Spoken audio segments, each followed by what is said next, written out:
세상에 떠도는 기묘한 괴담들. 첫 번째 이야기, 신발장에서 복이 들어올 수도 있다. 어느 집이든 신발을 벗고 산다면 신발을 놓는 곳이 있을 겁니다. 그런데 신발을 벗고 나서 정리하는 방향을 의식해 본 적 있으신가요? 어린 시절 어머니가 신발을 정리하라고 하면 항상 신발 끝이 현관 쪽을 복에 맞춰서 정리하곤 했습니다. 그러면 어머니가 신발장을 보시곤 한마디씩 하셨습니다. 신발을 바깥쪽으로 두면 복이 걸어나간다고. 집 안쪽으로 오게 정리해야 복이 들어온다고요. 저는 속으로 그럴 리가 있나 하면서도 다시 신발 방향을 돌려놓고는 했죠. 이 이야기는 약 7년 전 12월 중학생 때 경험담입니다. 그 나이 대 학생들이 그렇듯 학교에서는 자고 학원에서 공부하고 집에 돌아오면 밤새 컴퓨터를 하곤 했습니다. 제 방은 현관을 들어오자마자 바로 오른쪽으로, 안방과는 대각선으로 2m 정도 떨어져 있었습니다. 밤에 게임을 하다가 안방 문 여닫는 소리나 부모님이 걸어오는 소리가 들리면 모니터를 끄고 자는 척하곤 했죠. 겨울은 난방비를 아껴야 한다는 이유로 베란다, 창문과 문을 모두 잠그고 두꺼운 커튼을 쳤던 터라 밤이 되면 거실은 굉장히 어두웠습니다. 그 탓에 모니터 불빛이 방문 틈으로 새어나가 부모님한테 물컴이 걸리곤 했습니다. 그날도 가족 모두가 잠들기 전 신발장 정리 좀 하라는 어머니의 말씀에 신발들을 안쪽 방향으로 정리하고 있는데 문득 이런 생각이 들더군요. 신발을 안쪽으로 향하게 두면 복이 들어온다고 했는데 그럼 복이 신발이라도 신고 들어오는 걸까? 헛소리 같겠지만 정말 궁금했습니다. 이런저런 생각을 하며 신발을 정리하고 나니 가족들은 이미 방문을 닫고 잠자리에 들었습니다. 저는 성공적인 몰컴을 위해 화장실 가는 척을 하며 안방문이 제대로 닫혔는지 확인했습니다. 안방문 여닫는 소리는 굉장히 커서 안방문만 닫혀 있어도 열리는 소리를 듣고 빠르게 자는 척이 가능했기 때문이죠. 그렇게 모든 준비를 마치고 컴퓨터를 하기 시작했습니다. 몇 시간이 지났을까요? 새벽 2시쯤 문 밖에서 탁 하는 소리를 듣고 순간 놀라 모니터를 꺼버렸습니다. 속으로 안방문에선 아무 소리도 안 났는데 어떻게 하면서 방문으로 다가가 귀를 댔습니다. 탁탁, 탁. 문 밖에선 분명히 소리가 나고 있었습니다. 하지만 제가 놀란 건 소리가 나기 때문만은 아니었습니다. 소리의 방향이 이상했거든요. 분명히 방문 바로 밖 왼쪽 신발장에서 소리가 나고 있었습니다. 마치 신발을 신고 바닥에 발을 몇 번 구르는 듯한 그런 소리가요. 가족들은 모두 방에서 자고 있을 텐데 저는 잘못 들은 것이라 생각하며 바닥에 살짝 주저앉았습니다. 하지만 이어서 들려온 소리는 굳이 문에 귀를 대지 않아도 될 정도였습니다. 굉장히 빠른 발걸음 소리가 신발장에서 부엌으로 달려가는 겁니다. 진짜 복이 들어온 것은 아닐지언정 뭔가가 들어왔다는 건 확실했습니다. 재빨리 제 방 작은 창문을 닫고 방문을 잠가버렸습니다. 다시 문에 살짝 귀를 가져다 대자 발소리의 주인이 부엌에서 방문 앞으로 돌아오는 소리가 나더니 방문 앞 거실에서 터벅터벅 맴돌다가 침묵이 이어졌습니다. 차마 방문을 열고 나가서 확인할 용기가 나지 않아 날이 어느 정도 밝아질 때까지 기다렸다가 그때 나가기로 마음먹고 다시 모니터를 켰습니다. 시간이 흘러 새벽 6시쯤이었습니다. 날이 어느 정도 밝아오자 슬슬 나가도 좋겠다고 생각해 방문을 열고 거실로 나왔습니다.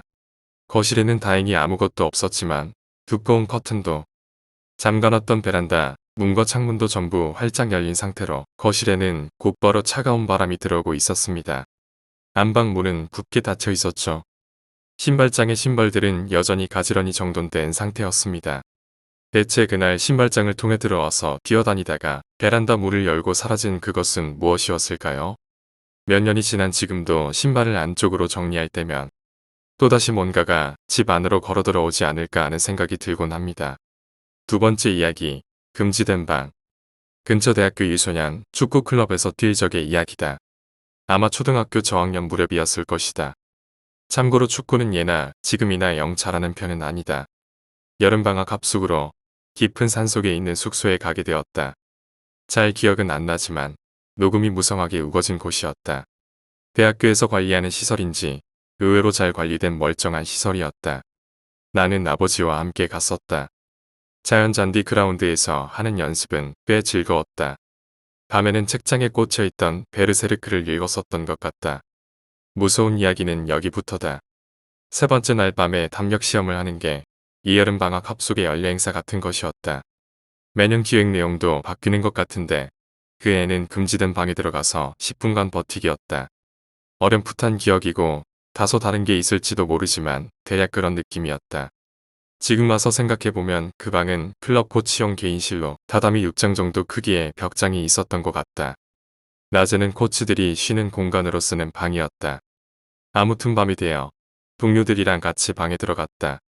방 안 여기저기에는 부적이나 지피년 같은 그럴듯한 장식이 잔뜩 되어 있어 어린 마음에 엄청 쫄았었다. 그 무렵에는 귀신 같은 거 잘 믿고 있었으니까. 지금 와서 생각해보면 분명히 만든 티가 팍팍 났을 텐데도 당시 나에게는 충분히 무서웠다. 동료 모두가 방에 들어와 작은 목소리로 서로를 격려하며 우리는 둥그렇게 모여 섰다. 이윽고 코치가 문을 닫았다. 견뎌내야 하는 10분 동안은 절대 목소리를 내서는 안 된다라는 규칙 때문에 다들 입을 다물고 그대로 둥그렇게 서서 움직이지 않고 있었다. 한동안 바깥에서 벌레 소리만이 들려왔다. 하지만 체감으로 2분 정도 지날 무렵부터 벽장을 쾅쾅 두드리는 것 같은 소리가 들려오기 시작했다. 불규칙한 리듬이었다. 벽장 안에 누군가 들어가 있구나 싶었다. 머리로는 이해하고 있어도 역시 겁이 나서 온몸이 벌벌 떨렸다. 한편 주변 친구들은 아직 여유가 있어 보였다. 지금 와서 냉정하게 생각해보면 방에 숨어있던 놀라게 하는 역할의 사람도 꽤 무서웠을 것이다. 캄캄한 벽장 속에서 혼자서 한참을 기다렸을 테니까 쾅쾅거리는 소리는 마치 문을 발로 걷어차는 것 같은 소리였다. 그대로 움직이지 않고 버티자 점차 소리가 들리는 방향이 늘어갔다. 맞은편 벽과 창가, 이윽고 사방에서 쾅쾅거리는 소리는 리듬도 뭣도 없이 마구 두들기는 수준이 되어버렸다. 이쯤 되니 주변 녀석들도 다들 겁에 질려 몸을 벌벌 떨고 있었다. 문을 걷어차는 듯한 소리는 이미 문을 때려 부수려는 듯한 수준까지 심해져 있었다. 체감으로는 한 7분 넘었을까 드르륵 문이 열린 순간 거짓말처럼 소리가 딱 멎었다. 코치였다. 평소 보지 못한 심각한 얼굴이었다. 도망쳐라. 그 말 한마디에 우리들은 둥글게 서 있던 걸 풀고 앞다퉈 방을 뛰쳐나왔다. 나는 맨 앞에서 달려나가 아버지에게 달라붙어 울었다. 울지 않은 녀석들도 상당히 불안한 얼굴을 하고 있었다. 그날 담력 시험은 그대로 중단됐고 코치의 명령으로 모두 평소보다 일찍 잠에 들었다. 이튿날 아침 코치에게 벽장에는 누가 들어가 있었어요? 하고 물었지만 아무도 없었어. 라는 대답만 돌아왔다.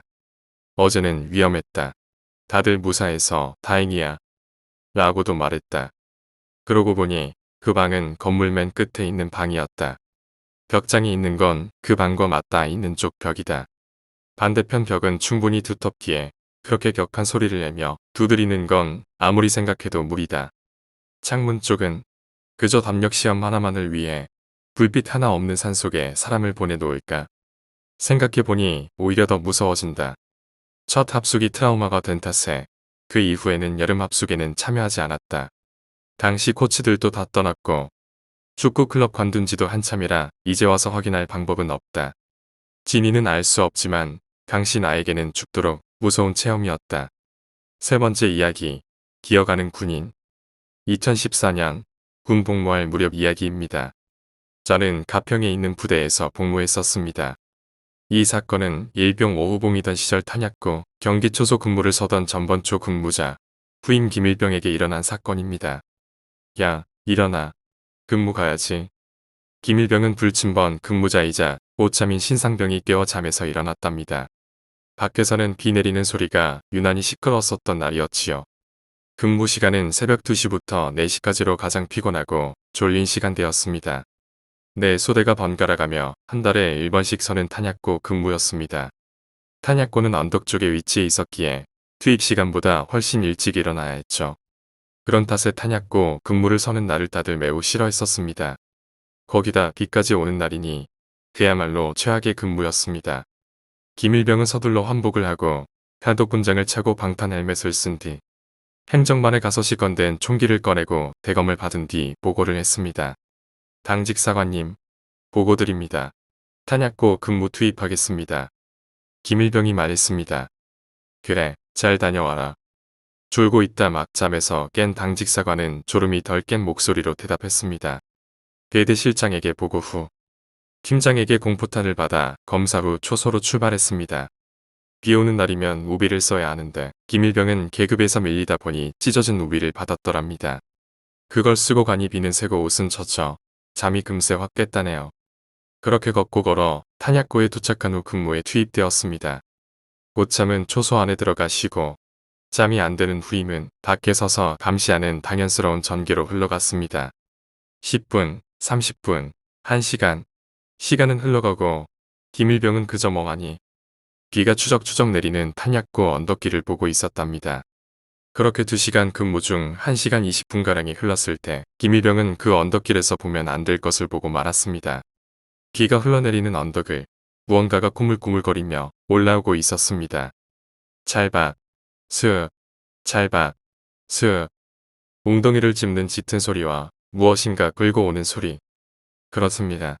그것은 기어오고 있던 것이었죠. 김일병은 이때부터 온몸에 소름이 돋고 등골이 오싹해짐과 동시에 사고가 마비됐다고 합니다. 극도의 공포와 마주치면 비명조차 지를 수 없다고들 하죠. 입도 마비되어 같이 근무 들어온 염상병을 부를 수도 없었다고 합니다. 초소암 기둥에 기대어 있을 염상병을 숨 넘어갈 것 같은 목소리로 불렀지만 끌리지 않는지 상황은 그대로였습니다. 그러는 사이 그것이 내는 소리는 더욱 크게 들려오고 그것은 이제 언덕길 중간에 파놓은 배수로를 지나오고 있었습니다. 찰박, 스윽, 찰박, 스윽. 짙게 들리는 물을 짚는 소리와 더불어 그것의 형체가 서서히 보이기 시작했습니다. 낡은 군복을 입고 있는 군인이었습니다. 하반신은 날아간 건지 절단된 건지 없었고 삐져진 상의 옷까지만 끌려오고 있었다고 합니다. 비 오는 날 검은 형체가 기이한 소리를 내며 기어오고 있는 것만으로도 졸도할 지경인데 김일병을 더 미치게 만든 건 그것의 얼굴이었습니다. 두 눈구멍은 뻥 뚫려 눈알은 보이지 않고 턱은 찢어져 간신히 붙어있는 채 덜렁거리고 있었답니다. 그런 존재가 말라비틀어진 팔로 기어오는 모습을 보니 완전히 정신이 나갈 만도 하죠. 김일병은 자기도 모르게 장전을 하고 비명을 지르며 공포탄 한 발을 쏜 뒤 기절했다고 합니다. 이후 총소리를 듣고서야 잠에서 깬 염상병의 긴급보고로 거품 물고 실신한 김일병이 대대팀장 및 우군 대기조에게 시여 내려왔습니다. 그 탓에 당시 졸고 있던 염상병은 진급이 누락당했고요. 김일병은 쓰러진 이유를 대대실장 및 대대장, 중대장, 주임원사, 탄약관에게 죄다 보고했지만 군대라는 곳이 어디 귀신 봤다고 넘어가주는 동네겠습니까? 결국 군의관에게 정신착란으로 인한 극도의 공포에 의한 발포라는 길고 얼토당토하는 판정을 받고 나서 휴가도 잘리고 진급도 누락당하더군요. 하지만 제가 이 이야기의 진상을 알게 된 것은 한참 뒤의 일이었습니다. 염상병이 전역을 하고 저와 김일병 모두 상병 계급장을 달고 나서야 이야기해 주더군요. 김상병님, 제가 그때 아무에게도 말하지 않은 것이 하나 있습니다.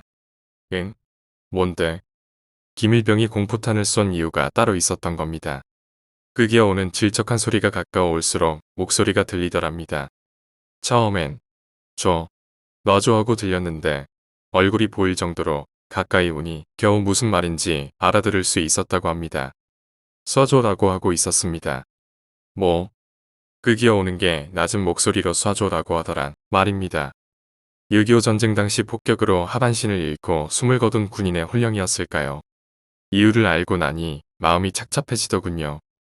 60대 훌쩍 넘은 지금까지 그 아픈 몸을 이끌고 기어다니며 자신을 고통에서 해방시켜줄 누군가를 찾아다니는 군인의 혼령이라니.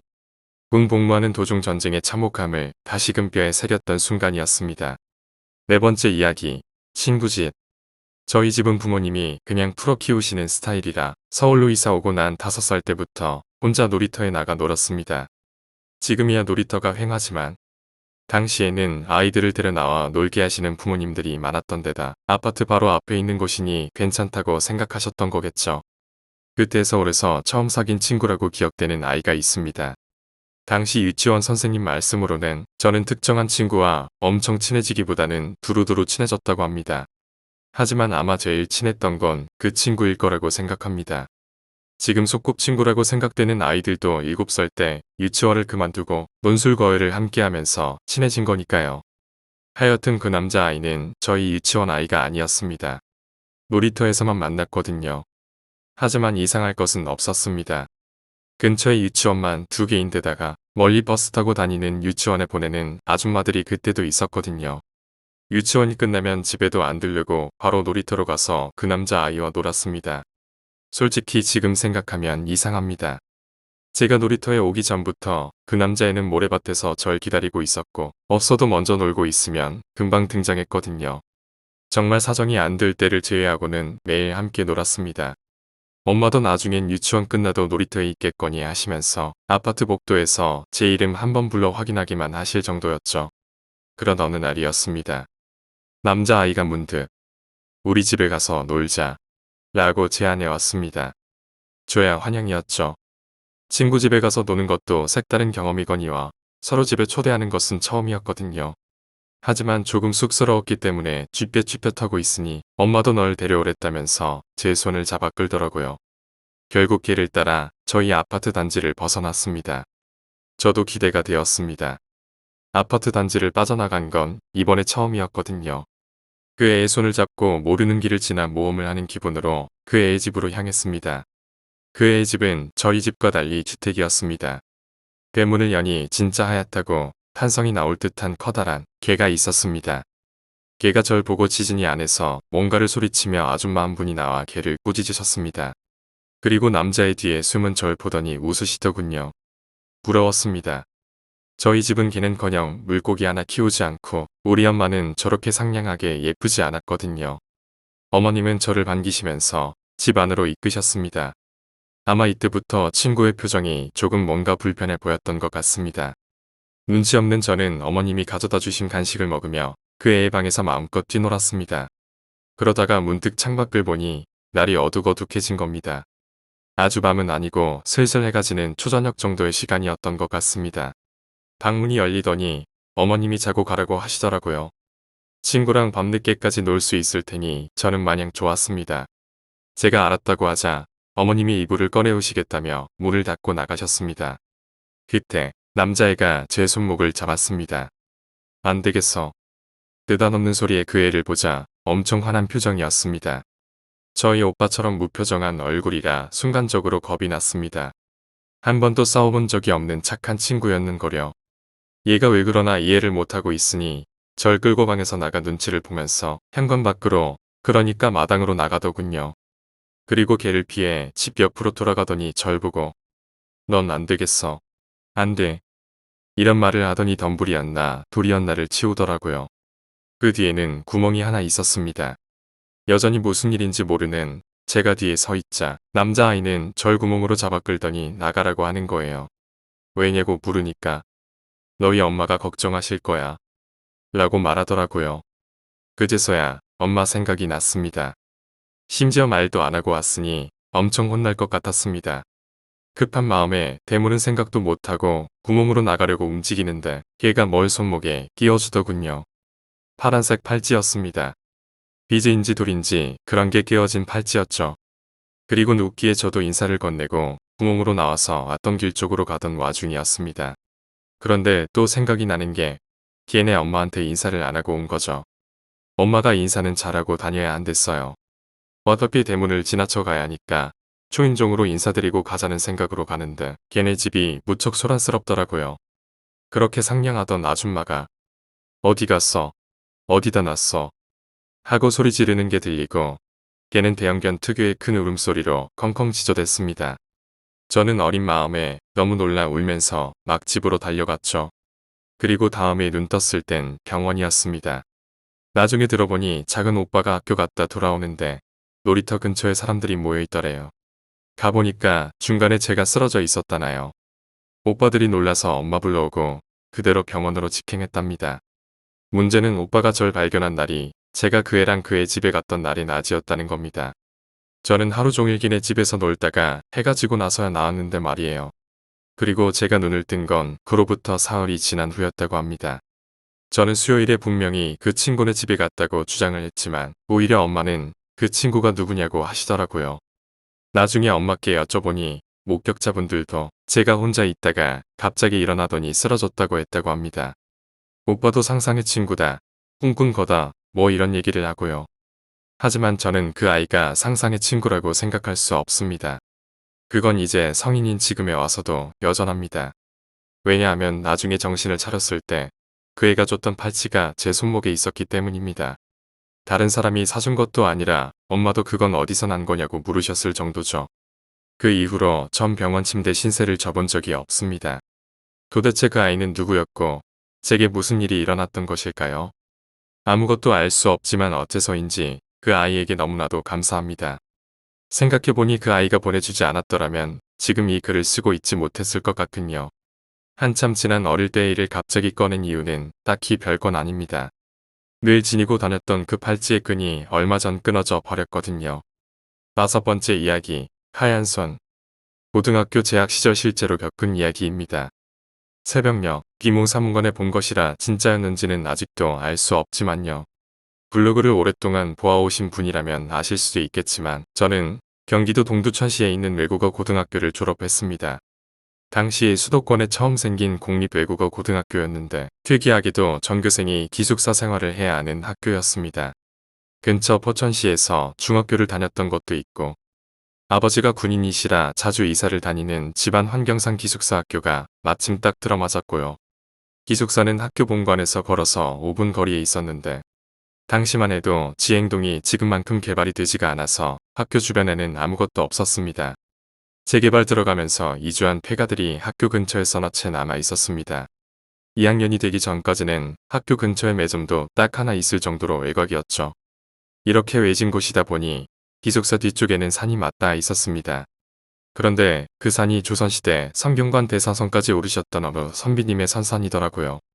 크게 묘역이 조성되어 있는데 하필 아래쪽에 있는 무덤 몇 개는 기숙사 뒤쪽 창문을 열면 바로 눈에 들어오는 위치에 자리 잡고 있었습니다. 기숙사 3층 정도 위치에서 문을 열면 무덤과 바로 눈이 마주치는 방이 몇 곳 있을 정도였죠. 그리고 고등학교 3학년 때 제가 하필 그 방을 배정받고 말았습니다. 처음에는 창문만 열면 보이는 무덤 때문에 좀 오싹하고 꺼림칙하기도 했습니다. 그래도 방을 같이 쓰던 친구들이 이전부터 친하던 녀석들이라 금세 잊고 신나게 1년을 보냈습니다. 그러다가 수능이 얼마 남지 않은 8월 즈음 그 방에서 이상한 것을 보고 말았습니다. 금요일에서 토요일로 넘어가는 새벽이었습니다. 문득 자다가 깨어난 저는 목이 말라서 책상 위에 떠놓은 물을 마시려 일어섰죠. 몸을 일으켰는데 문득 책상 너머로 더위 때문에 열어뒀던 창문 밖이 보였습니다. 순간 눈을 의심할 수밖에 없었습니다. 창문 너머 바로 보이는 무덤 앞에 무언가 희뿌연 게 떠 있었거든요. 저는 시력이 좋지 않아 안경을 써야 앞이 제대로 보입니다. 조금 더 다가가 책상 위에 올려놨던 안경을 쓰는 순간 그제야 희뿌연 것의 정체를 알 수 있었습니다. 손이었습니다. 몸도 없고 그저 희뿌연 손만이 허공에 둥둥 떠서 이리 오라는 듯 천천히 손짓하고 있었습니다. 순간 등골에 소름이 쫙 끼쳐서 그대로 주랭랑쳐서 침대로 뛰어들었습니다. 그리고는 이불을 푹 덮어 쓴 채 날이 밝을 때까지 벌벌 떨고 있었죠. 당시 기숙사 기상 시간은 6시였는데 기숙사 기상 음악이 울릴 때까지 제정신이 아닌 채로 머리끝까지 이불을 뒤집어 쓰고 있던 게 생각나네요. 그 후 아무 일도 없었지만 이 이야기를 기숙사 사감 선생님한테 했다가 들었던 외기는 아직도 기억이 나네요. 야, 어차피 너희 기숙사 뒤쪽에 있는 무덤들은 다 가면와서 안에 묻힌 사람도 없어. 친구들에게도 이야기를 해줬지만 다들 헛꿈꿈거라고 한마디씩 거들 뿐이었습니다. 지금 와서 생각하면 그 후 아무 일도 없었는데다. 같은 방에서 이상한 걸 본 사람은 저뿐이었으니 아마 꿈을 꾼 것 같기는 합니다. 하지만 가끔 묘한 생각이 들기도 합니다. 어쩌면 그 비어있는 가묘를 제가 들어가서 메워야 한다는 뜻의 손짓이 아니었을까 하는 생각 말입니다. 저는 수능은 망했지만 괴담 번역을 시작했고 아직까지도 멀쩡하게 잘 지내고 있습니다. 괴담 블로그 운영자가 딱 한 번 겪어본 기괴한 사건 이야기였습니다. 그때 그 손 안 따라간 게 천만다행이네요.